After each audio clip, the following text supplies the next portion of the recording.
We've seen people who are very involved with the Black Lives Matter protests now coming to support the anti-Israel, pro-Palestine protest, and it's a mixed group. I would say it's on the far progressive left in American society. That's maybe the most unifying term that I could use to say who's in that group. And it's disappointing on many levels.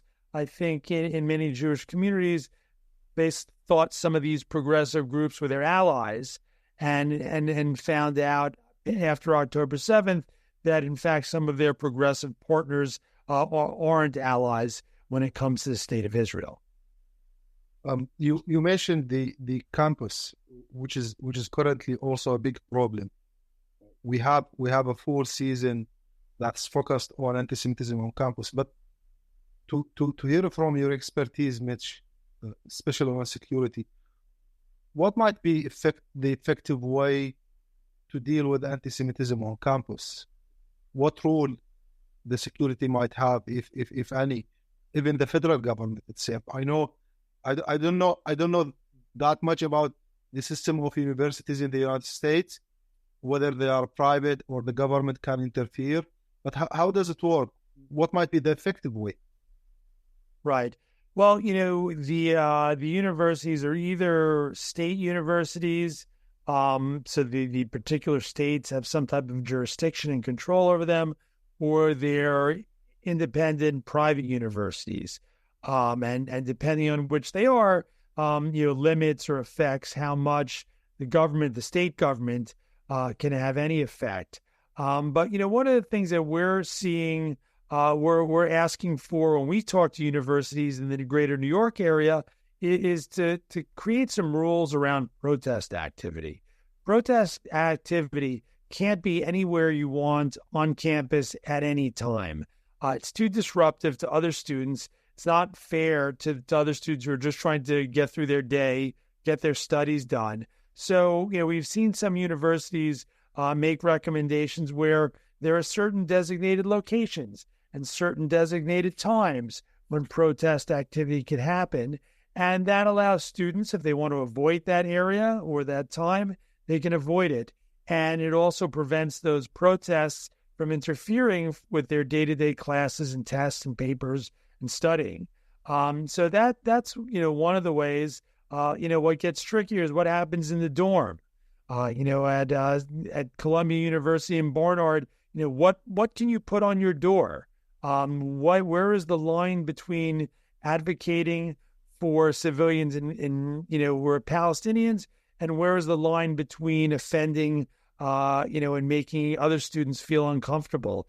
And that's a lot more difficult. That's a lot more, shades of gray. And universities haven't figured out, what the rules of the road are there. And,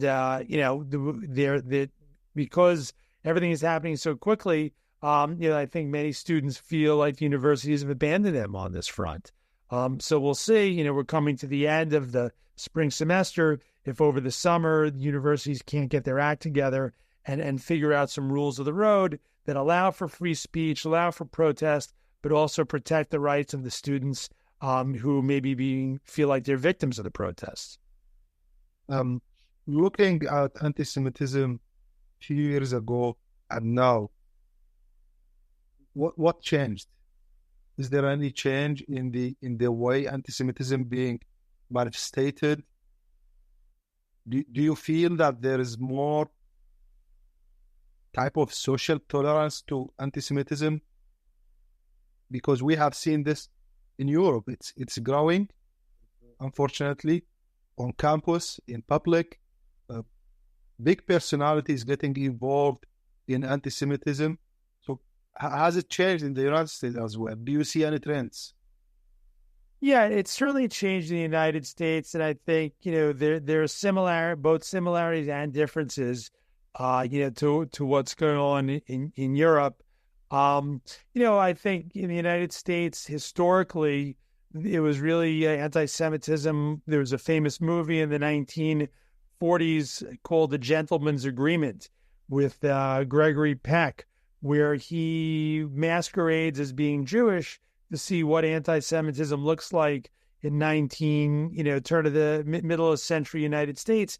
And it's a restriction of access. Can't get to white shoe law firms, restricted from going to certain schools, certain financial firms. And Jews were kept out of the power centers of American life, but it wasn't overt. It wasn't in your face. And of course, there was a low-level anti-Semitism, sort of in the streets with kids, kids on kids type of anti-Semitism. But, a lot of that seemed to be in decline. And you could go to year 2000, when Al Gore picks a Jewish vice presidential candidate, Joe Lieberman, to say, wow, maybe in the United States, anti-Semitism, is really on its way out, going to the dustbin of history. And unfortunately, things have changed all for the worse. And, a lot of people look at August 2017 and Charlottesville and the marches with the tiki torches by the white supremacists saying Jews will not replace us as being the kickoff point, certainly for the spread and rise of white supremacist anti-Semitism in the United States, which had been somewhat dormant up until that point. You can't talk about anti-Semitism without talking about social media and the internet, because that's allowed it to go viral. Whether it's on Facebook or the deep web, 4chan or Gab, unregulated parts of the internet. And now there's a certain acceptance of anti-Semitism. We talked about universities, even in literary journals, where things are getting blocked by Jewish writers because people don't want to see their opinions. So I think we're at a dangerous moment in American life where anti-Semitism coming from so many directions and by all the metrics at record levels. Beside your important initiative and your work on protecting Jewish life, has there been any grassroots type of campaigns in support of the Jewish communities in New York?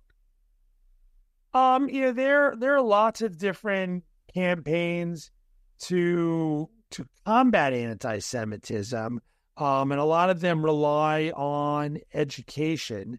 And it remains to be seen if education is a way to stamp out anti-Semitism. The thesis is that if someone understands more about Jews and history, that's a cure or a tonic for anti-Semitism. I don't know. I mean, anti-Semitism has been around for 2,000 years, and we still haven't figured out the best way to combat it. There are partners from other faiths, other ethnic groups, elected officials, law enforcement. So I think, the Jewish community in the United States has a lot going for it that historically Jewish communities around the world over history haven't had. Where elected officials condemn it, where law enforcement is there to protect people, where other communities, condemn it when it comes out. So there are positive things going on. Unfortunately, it's just such a challenging era. There's so much happening that it's sometimes those voices get drowned out. But back to the security and the security challenge, as the conflict is still ongoing, are there any concerns or fears that Hamas-inspired attacks might take place? Or, in your opinion, whether in the United States or Europe, is there such a risk? There is. It's one of the things that I'm most concerned about that doesn't make me sleep well at night. That, there's a lot of this protest activity that we're having here in the United States, not just in New York, that someone ultimately, turns from just protest and political activism to deciding to actually want to do something more deadly against Jews. So that's in many ways what we're trying to protect against.